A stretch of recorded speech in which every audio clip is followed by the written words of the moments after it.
Azərbaycanda fəaliyyət göstərən ümumi təhsil məktəblərində son zəng tədbirləri zamanı məzunların geyim formalarına dair qadağa ilə bağlı məlumat yayılıb.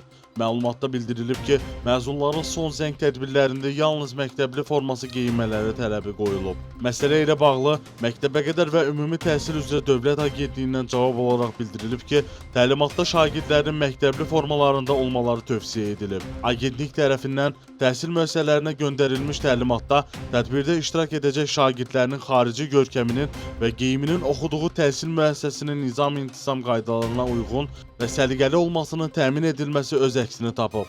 Şagirdlərin məktəbli formalarında olmaları tövsiyə edilir.